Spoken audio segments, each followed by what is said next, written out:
Hello दोस्तों, आप सभी का स्वागत है आपके अपने YouTube channel unique science classes में। आज सेकंड पार्ट में हम बात करेंगे दोस्तों कोऑर्डिनेशन कंपाउंड के इंट्रोडक्शन के बारे में। तो इसमें हम सीखेंगे कि कोऑर्डिनेशन कंपाउंड क्या होता है और ये कॉन्सेप्ट किसने दिया था, किस साइंटिस्ट ने दिया था। तो आइए समझते हैं। Coordination compound are those compounds which contain एक कॉम्प्लेक्स आयन अथवा कॉम्प्लेक्स पार्ट। कोऑर्डिनेशन कंपाउंड और दोज कंपाउंड, कोऑर्डिनेशन कंपाउंड वो कंपाउंड होते हैं व्हिच जो कंटेन माने बने होते हैं एक कॉम्प्लेक्स आयन अथवा कॉम्प्लेक्स पार्ट। ये कॉम्प्लेक्स आयन अथवा कॉम्प्लेक्स पार्ट के बने होते हैं and they have same existence in solid medium as well as in liquid medium. तो दोस्तों जो कोऑर्डिनेशन कंपाउंड होता है वो समान तरह से व्यवहार करता है सॉलिड मीडियम में और लिक्विड मीडियम दोनों में। सॉलिड मीडियम और लिक्विड मीडियम में दोनों मीडियम में क्या करता है, समान प्रकार से व्यवहार करता है। आगे समझते हैं। In case of coordination compound transition metal atom is present which is called as central metal atom.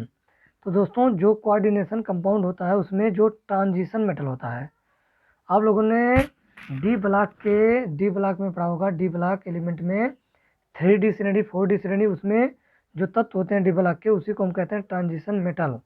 तो जो कोऑर्डिनेशन कंपाउंड में ट्रांजिशन मेटल होता है उसी को हम कहते हैं सेंट्रल मेटल एटम। उसी को हम क्या कहते हैं, CMA, उसी को CMA कहते हैं, अथवा सेंट्रल मेटल कैटायन, अथवा उसी को सेंट्रल मेटल कैटायन भी कहते हैं। And some lone pairs donors ligand are attached to the central metal atom. और जो लोन पेयर होता है वो अपना इलेक्ट्रॉन डोनेट किया जाता है, किसको, central metal atom with the help of coordination covalent bond. Coordination covalent bond की सहायता से क्या करता है, अपने इलेक्ट्रॉन को वो डोनेट किया रहता है। अब आइए आगे समझते हैं। एग्जाम्पल के लिए ले लेते हैं K4FeCN का होल 6। K4FeCN का होल 6 इसको आयनित करेंगे तो दोस्तों जो ये कोऑर्डिनेशन स्फीयर के बाहर होता है, ये क्या होता है, आयनिक पार्ट होता है। ये बाहर वाला आयनिक हो जाएगा, लेकिन जो ये कोऑर्डिनेशन स्फीयर के अंदर है ये क्या होता है, कोऑर्डिनेशन पार्ट इसको कहते हैं, अथवा कोऑर्डिनेशन स्फीयर भी इसको कहेंगे। और ये क्या होता है, नॉन आयनिक पार्ट होता है, ये आयनिक नहीं होता, इसको क्या कहते हैं, नॉन आयनिक पार्ट। अब अगला एग्जाम्पल देखते हैं। यहाँ पर है CONH3 का होल 6। CONH3 का क्या है, होल 6 है और Cl3 है। तो इसमें जो बाहर कोऑर्डिनेशन स्फीयर के बाहर ये आयनित हो जाएगा। यहाँ पर देखिए ये आयनित हो गया, और ये जो अंदर वाला है ये आयनित नहीं होता है। इसको हम इस प्रकार भी लिख सकते हैं।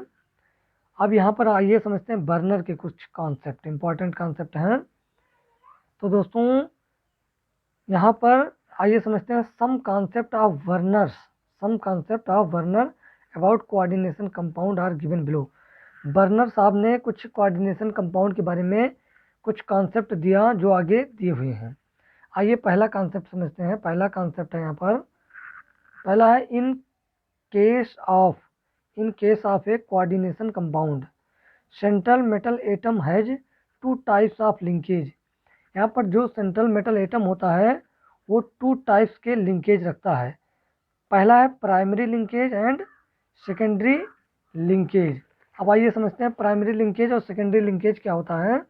जैसे एग्जांपल के लिए ले लेते हैं हम CONH3 का होल 6 और Cl3 ले लेते हैं। तो यहाँ पर दोस्तों जो ये होगा ये करेगा शो करेगा सेकेंडरी वैलेंसी।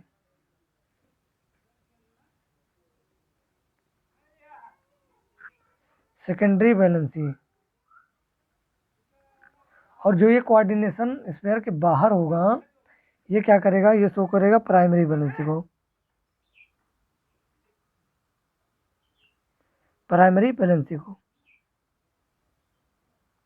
ये प्राइमरी वैलेंसी को बताएगा। और यहाँ पर जो ये होता है अभी मैंने बताया ये नॉन आयनिक पार्ट होता है। क्या होता है, नॉन आयनिक पार्ट।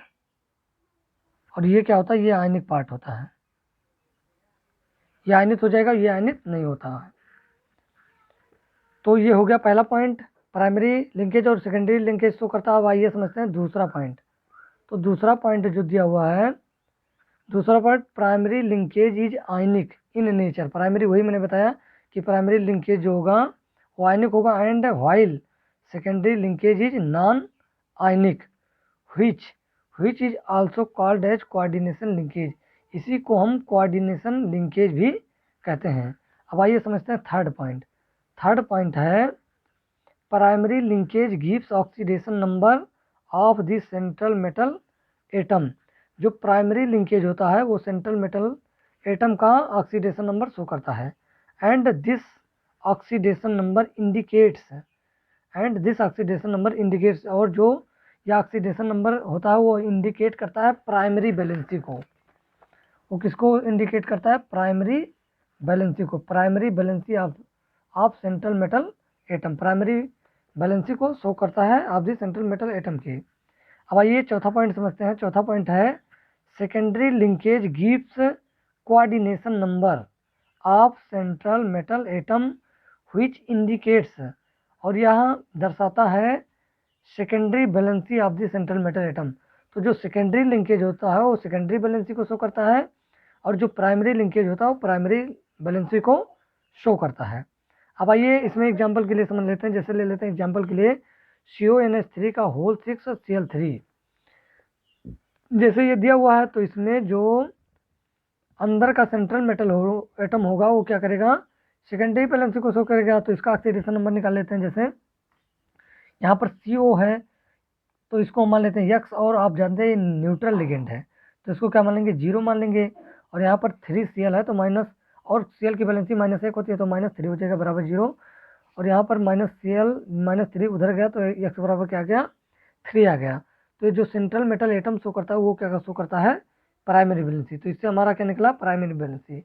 और सेकेंडरी वैलेंसी निकालने के लिए हम क्या करेंगे, यहाँ पर सेकेंडरी वैलेंसी के लिए होता है कोऑर्डिनेशन नंबर बराबर होता है total number of lone pairs obtained by central metal atom.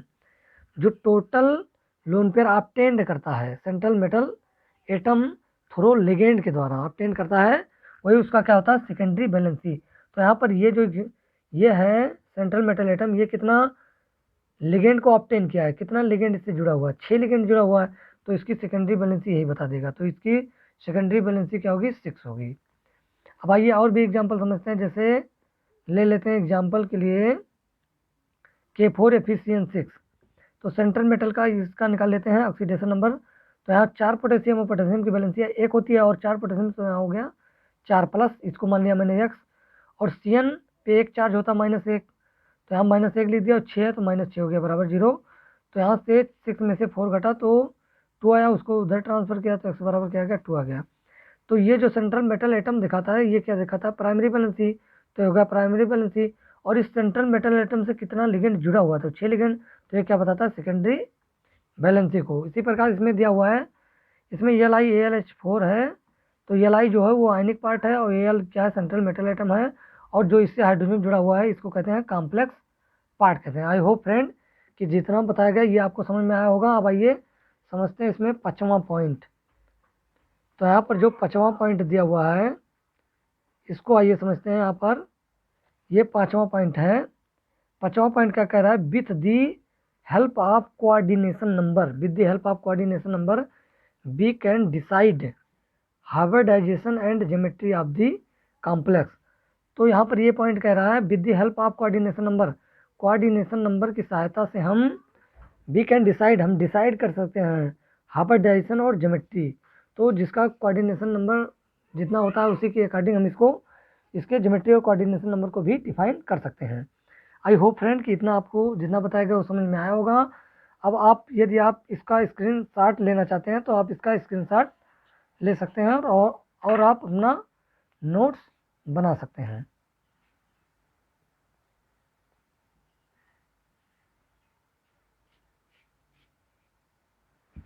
First part का भी स्क्रीनशॉट लेना चाहें तो ले सकते हैं।